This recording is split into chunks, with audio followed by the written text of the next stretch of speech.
apakah semua orang yang puasa bisa mendapatkan 4 kemuliaan tadi atau tidak? Ini poinnya. 4 itu kalau digabungkan jadi takwa namanya. Singkatnya, apakah semua orang puasa pasti bertakwa? Ya, tanya-tanyakan Al-Quran.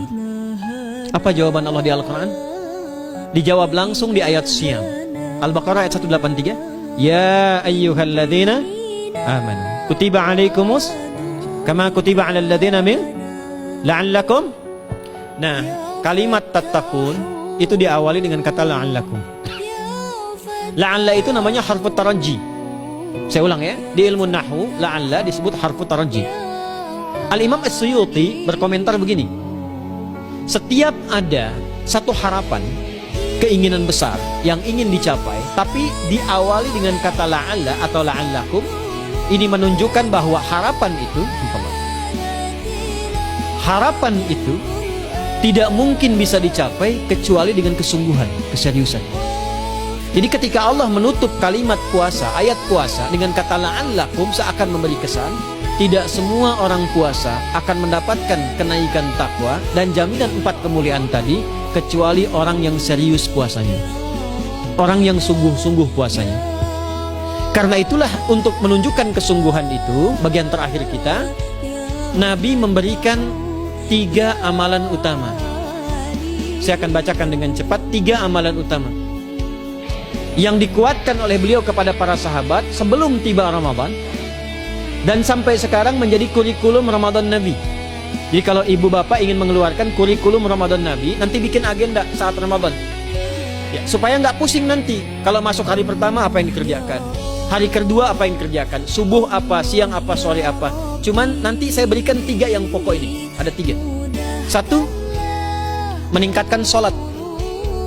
Saya ulang ya, meningkatkan apa? Sholat. Kalau meningkat secara singkatnya berarti bertambah dari yang sekedar fardu, tambah dengan apa? Sunnah. Maka dari sekarang keluarkan semua jenis sholat-sholat sunnah. Keluarkan dari sekarang apa saja, siang dan malam. Yang rawatib ada berapa rawatib? Rawatib 12. Ya, rawatib itu yang melekat dengan sholat fardu dan menentukan untuk memperbaiki sholat fardu. Menambah. Jadi kalau kurang khusyuk ditambah dengan sunnahnya disebut rawatib. Bisa sebelum, bisa setelah sholat fardu. Ada 12 dari hadis Nabi sallallahu alaihi wasallam. Man shalla isnatai asyrata raka'atan, siapa yang sholat 12 rakaat fi yaumin wa lailatin, yang mengiringi sholat fardu siang dan malam. Ya, bunyalahu bihinna baitun fil jannah, maka akan dibangunkan baginya satu rumah di surga kalau konsisten menunaikan 12 itu sampai meninggal dunia. Sahabat yang mendengar itu mengatakan kompak semuanya, sejak mendengar hadis itu kami usahakan istiqomah sampai meninggal tidak meninggalkannya. 12 itu 2 sebelum subuh, cepat. 4 sebelum zuhur, 2 setelah zuhur, 2 setelah maghrib, 2 setelah isya. 2 rakaat sebelum subuh, 4 rakaat sebelum zuhur. Kalau nggak bisa 4 rakaat karena terbatas waktunya, boleh 2 rakaat khusus untuk sebelum zuhur. Kalau nggak bisa 4, boleh berapa? 2. Dalilnya hadis Ibnu Umar radhiyallahu taala anhuma. Kata beliau, hafidtu asyra rakaatin, saya hafal 10 rakaat dari Nabi sallallahu alaihi wasallam salat sunnah. Maka menyebutkan sebelum zuhur 2 rakaat. Baik, jadi 12 ya. 2 sebelum subuh, 4 sebelum zuhur, 2 setelah zuhur, 2 setelah maghrib, 2 setelah isya. Ini yang disebut dengan rawatib. Jamak dari kata ratib. Di luar ini mutlak. Mutlak ini ada yang berdampingan dengan salat fardu, ada yang terpisah. Contoh yang berdampingan, 4 rakaat sebelum asar. 4 rakaat ini bukan disebut rawatib, tapi salat mutlak. Cuma waktunya berdampingan dengan salat fardu. Jadi dia nggak memengaruhi sholat fardu, cuma punya keutamaan sendiri. Apa keutamaannya? Hadis Ibnu Umar radhiyallahu taala anhuma, ketika beliau menyampaikan qala Nabi sallallahu alaihi wasallam, rahimallahu ra'an shalla qabla al-asri arba'an.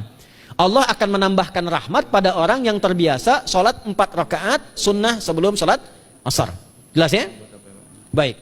Kemudian apalagi setelah itu? Sholat di antara 2 adzan dan 2 adzan ini, adzan dan iqamah. Ya, di antara adzan dan iqamah. Tahiyatul masjid.